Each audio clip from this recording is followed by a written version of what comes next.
Fancy meeting you here in this little old place. I'm Tish, and this is Echo Echo. How is everybody going? I'm okay. Just posted a video, but I'm feeling productive, so I'm going to tape another one. And it's still my birthday. Hooray! Yeah. I had some cake and some sushi, my favorite sushi, which is seared scallops. Although I'm feeling a little bit sick in the guts at the moment. Sick in the guts. Sounds terrible. Because actually it might be my my needle, my Ozempic needle. Because I did feel sick one other time just after I'd taken it. So yeah.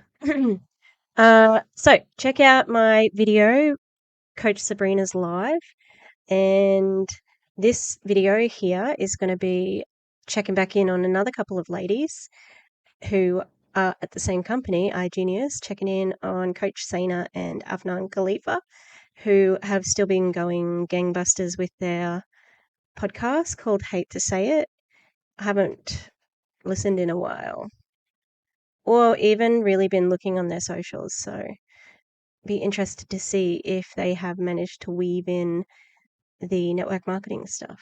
Yes. All right. So before we start, please take a moment to like the video. If you're not already subscribing, think about it. Okay? You can see I've added a couple of little things on my wall over there. Oh, I do feel sick. Okay. So I'm going to make my window a little bit smaller here. Let's do it. Shouldn't be. And the reason why I also decided to do this is because it is short and shouldn't take us too long to get through it because I want to go to bed. Hi guys, my name is Afnan Khalilfa and I'm Coach Sayna and welcome to the Hate to Say It show. Today's topic is going to be things that we learned building $1 million business in our 20s.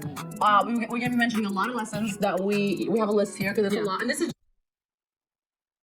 Maybe you should wait until you're out of your 20s just to make sure that they are, I don't know, tactics that are going to last, if you know what I mean. I'm glad they're sitting up, but they're still very far away from their mics. I'm like, why bother? Why bother? All right. And the music's a bit too loud once the speaking starts. So, watch the levels. Are they going to watch my video? Probably not, but who knows? just part one. We're going to have multiple parts because there's a lot of lessons, Definitely. But I just truly believe, and you said it before, to get to the blessings, you got to go through the lessons. Yeah, 100%. And if it's not a blessing, then it's a lesson. If it's not a lesson, then it's a blessing. So amen to more blessings. And more millions. Why does everything have to be a freaking... First of all, that sound, I hate it. Yes. Does my voice get high when I get excited? But that was annoying. Blessings and lessons. If it's not a lesson, it's a why? Why do we have to have these things? It's stupid, okay?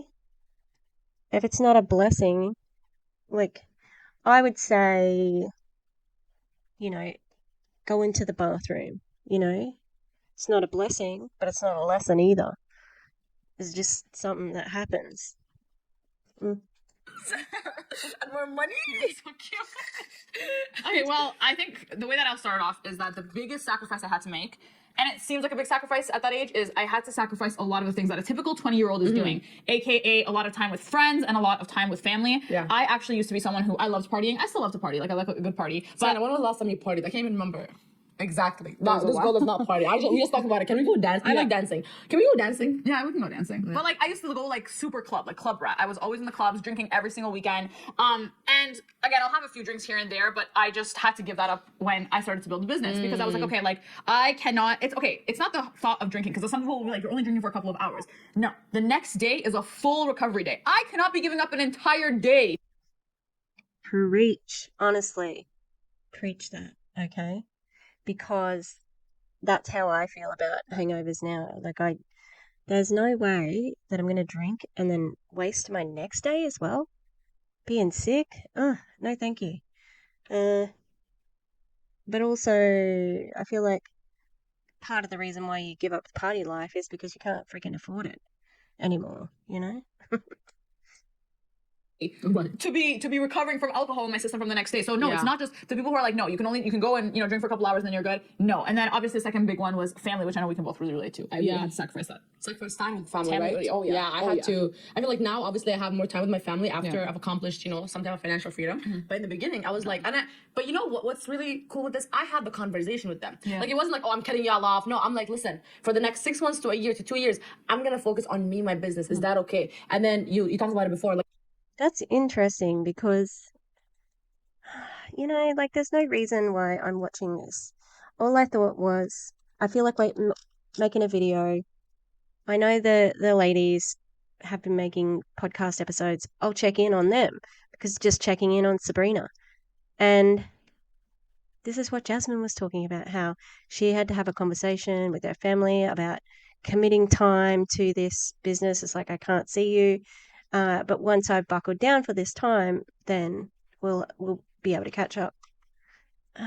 They all just repeat themselves, Like, what are the things that are non-negotiable? So for us, it's Sundays. Sunday, dinner, the family meets, and we're eating and we're spending the night together. Okay, cool. These are non-negotiables. What are the things that you guys want? Okay, you guys want me to retire. Perfect. Y'all are retired now. Congrats. Yeah. Let me pay y'all bills. Perfect. Let's make a lot of money to pay the family bills. But I'm grateful that I retired my parents, me and my brother. Yeah. But yeah, so having that conversation. Another thing that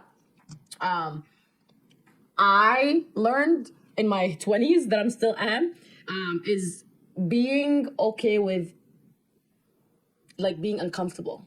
And that goes through a lot of things, right? Being rejected, putting yourself out there on social media. Because, people, I hear all the time, like, oh, no, I'm not a social media person. Well, none of us is a social media person until you try it and actually understand that social media is a business. People think, like, we just love social media and we just post on it because we're cute influencers. I'm like, I don't want to be a cute influencer. I want to be a businesswoman that makes money off social media and monetize social. I don't want to be... That's what Sabrina said as well.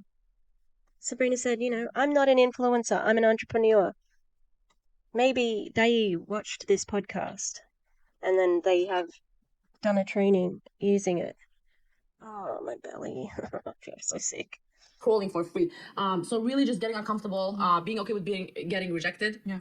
And trying things that I've never done before and not prejudging, oh, I'm not that girl, because you're just putting limits on yourself. Yeah, I agree. I think a really big thing that I learned, and guys, I said this 100 times, I'm a very emotional person. Pisces.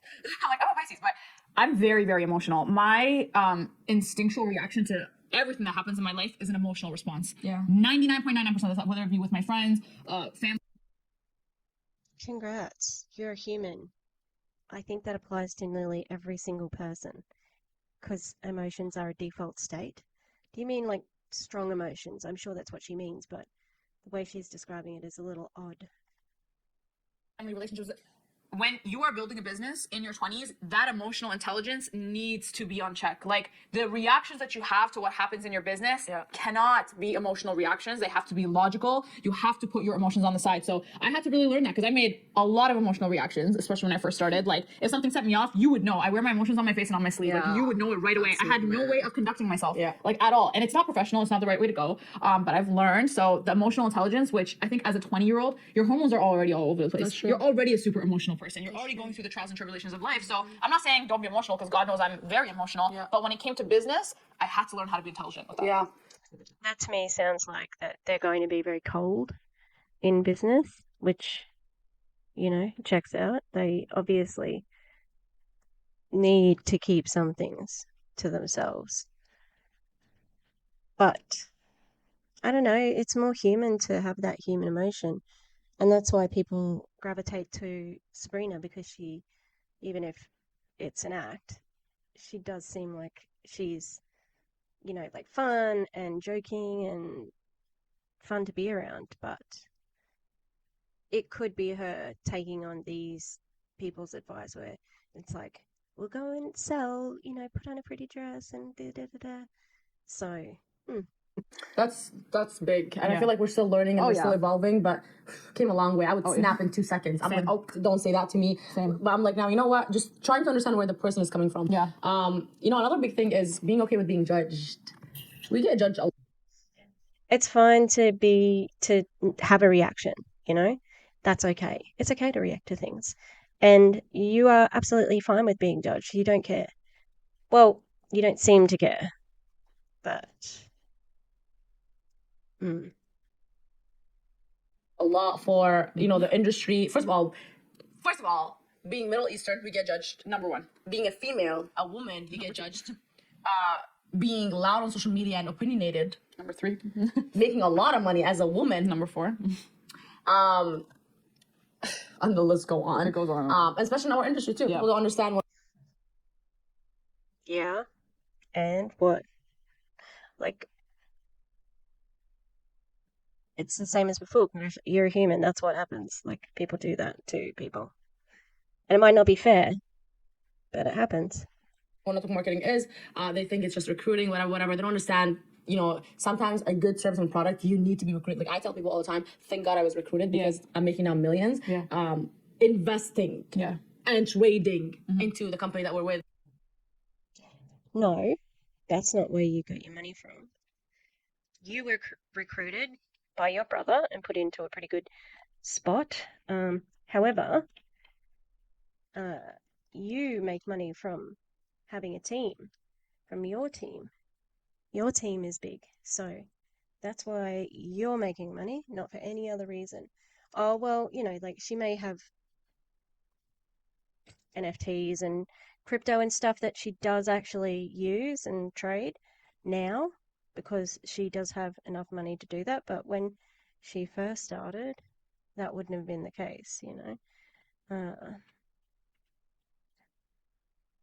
But I don't think if there was any shenanigans going on, like with the business not being upfront or whatever, I don't think she would be like, know all of that.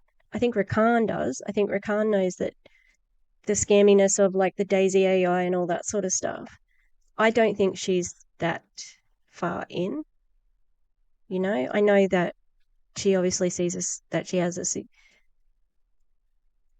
like a power because of being Rakan's sister. But yeah, it's grim. I don't know. I think that it was lucky it worked out, you know, because you wouldn't want to screw over your own family. That's all. So sometimes you need to be recruited, and I tell people, you can look at FIFA, church, NBA, NFL. All those have in common is they recruit people. People don't understand. People are not open-minded, but yeah, being okay with being judged by family, friends, strangers. It really just a reflection of what they think of life and how they view life versus what do they think of you. Yeah. I think being rejected.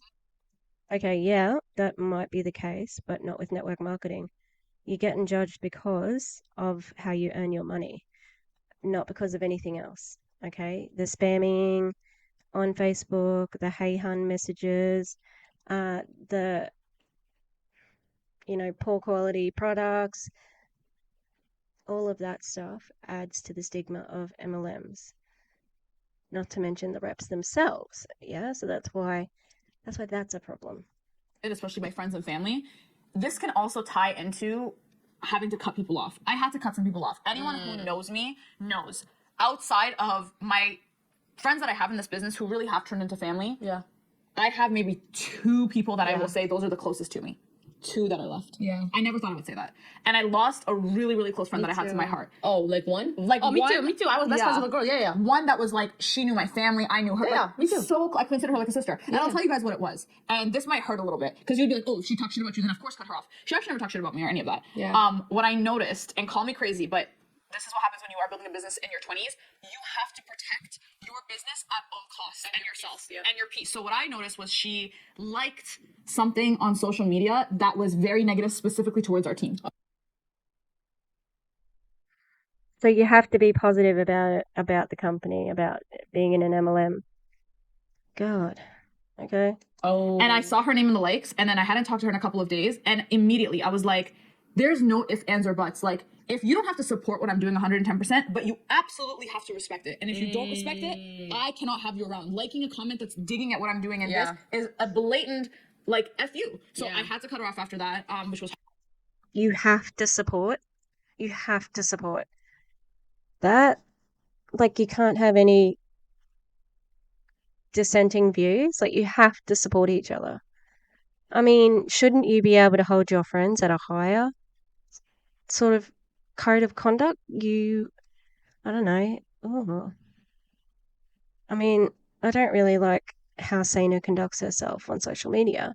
She doesn't seem very likable, but this seems particularly cold, you know?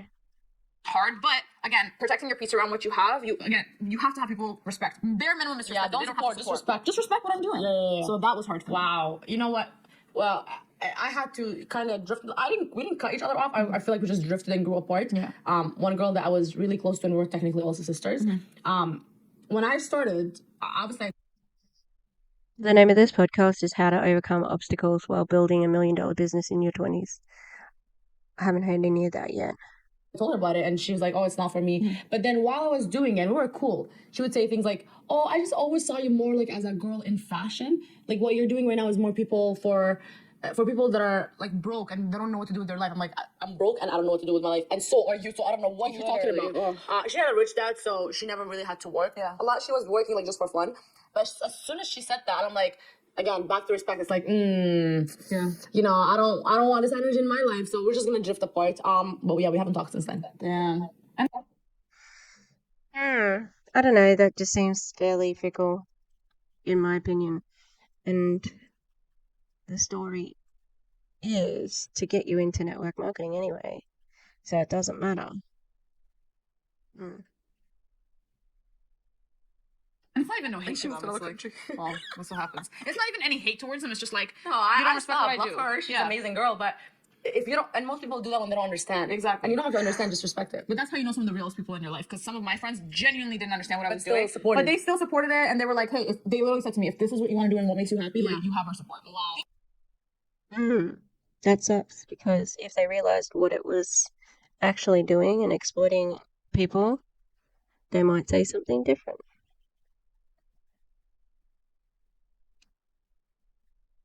And it's okay to disagree with friends, but to completely cut them off, that's a really toxic. But it's an MLM classic move. They didn't even understand what I was beautiful. doing. That's Yeah. beautiful. They didn't understand what I was doing. That's beautiful. So that is a major thing. And then obviously, even with relationships, and this one's maybe a hard one to hear, if your partners, I genuinely believe, are a lot more different than friends, because your partner, You can't cut off a you partner. can't cut them off like that. Your partner not only needs to respect it, they need to support it. They have to support it because you're with that person. exactly. You're being influenced. Ooh, this is obviously something that they have talked about before. And yeah, like, how interesting. I think that's true. You look at all the like like all those ones that are like couples people who are in MLMs. You know, like that's part of the shtick, that they are married and they, you know, you've got your automatic downline happening then. So, interesting. By that person. Best friends, you're not with them every night. You're not laying next to them. Yeah. But a partner, Hopefully I not. hate to say it. Oh yeah, I hate to say it, but if your partner not only respects but has to support what you're doing in business, if they don't have the both of them, then I'm telling you right now, it's not gonna work. Yeah, it's not You gonna need work. both. It's not gonna work long term. No, 100%. And I've seen it through a lot of people. We're Yeah. like, oh, like, you know, and because that's how it starts. Like, you know, your partner is gonna be like, well, okay, sure, you can do your thing, and then they're gonna start saying things, and then they're gonna be like, oh, well, you're always on your phone. You're not giving me attention. Oh, you're distant, and it can lead to like separating or a divorce. If you guys are married. So first of all, you gotta have that conversation. You gotta be very clear. Fear mongering here, Jesus. And they have to support. And it's not a little business, especially for my female, you know, ladies. It's not a little business. Whatever business you're in, you can scale it to $1 million business. 100%. If your man is not clapping for you and he's in the front row crowd, He's a clown. He's a clown. That's not your man. That's not your man. He's not going to support you. If he can't be supporting you when you're talking on big step, that's a big He deal. needs to cheer me up. And I usually, I'll be honest, I'm single, but you know, from past experiences, most of them supported it, so I can't say much. But actually, sometimes they support it publicly, but then they say things that trigger you, like, oh, you're always on your phone. Yeah, you can't be saying that stuff. Which I get it. I should not be always on my phone. There's time and place, but I know I was always on my phone. But beside the point.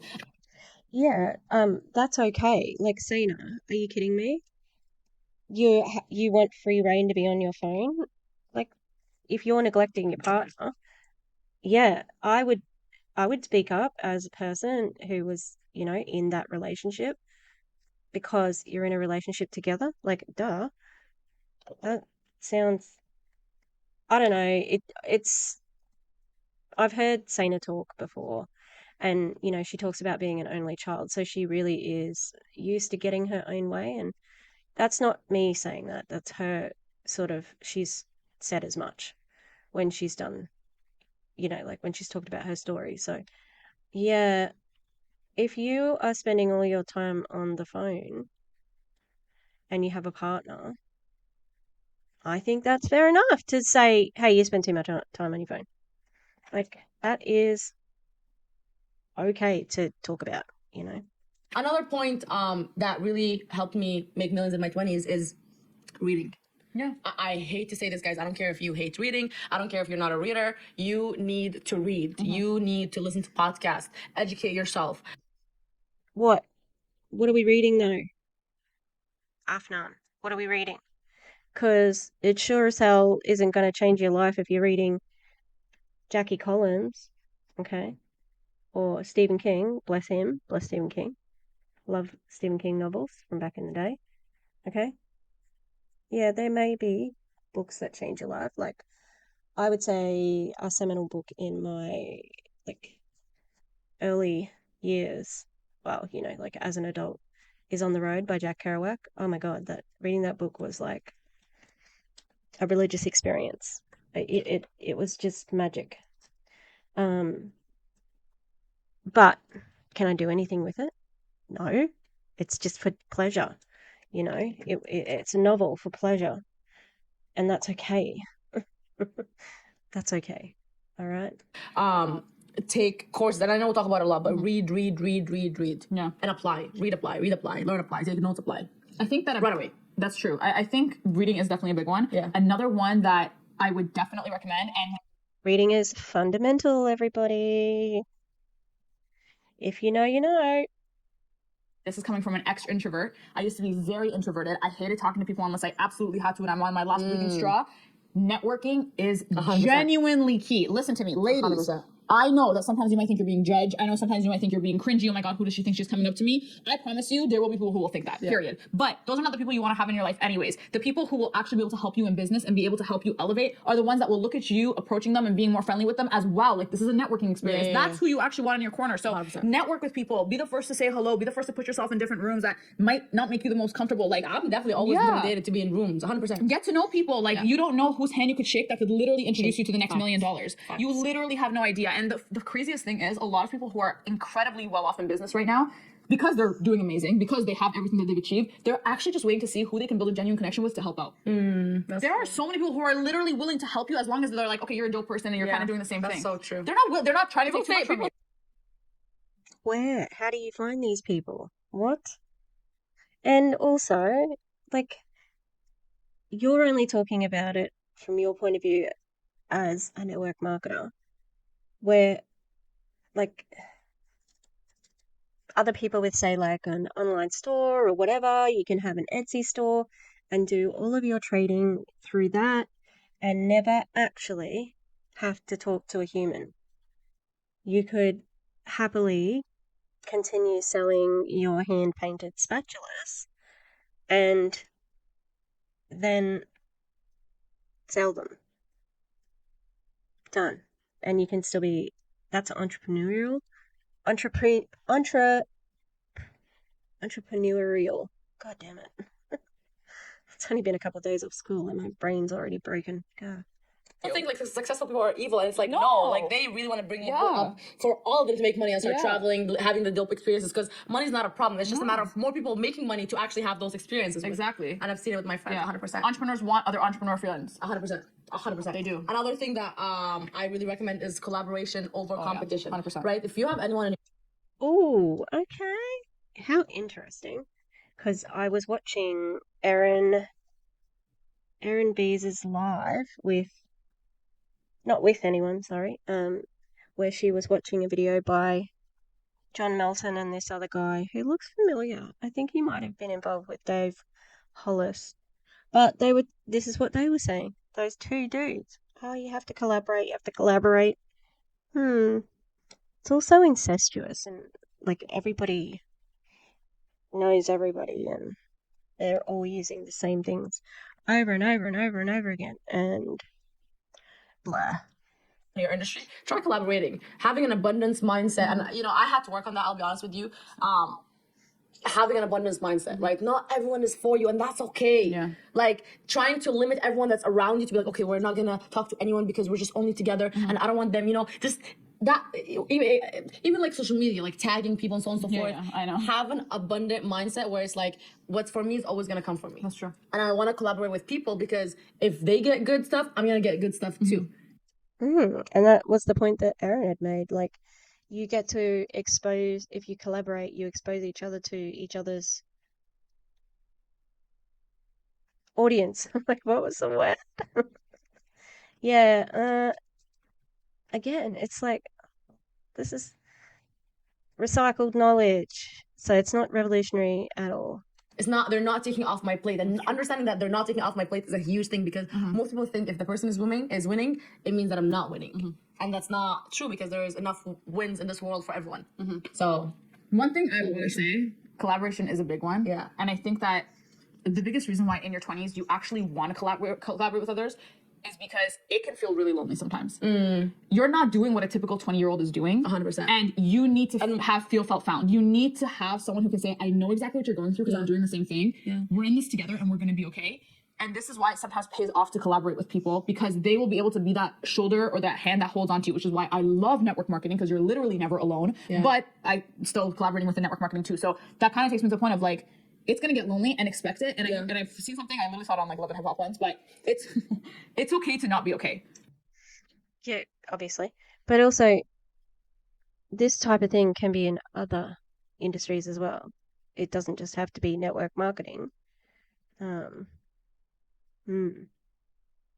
It's okay to not be okay. It absolutely is. So I hope people know that.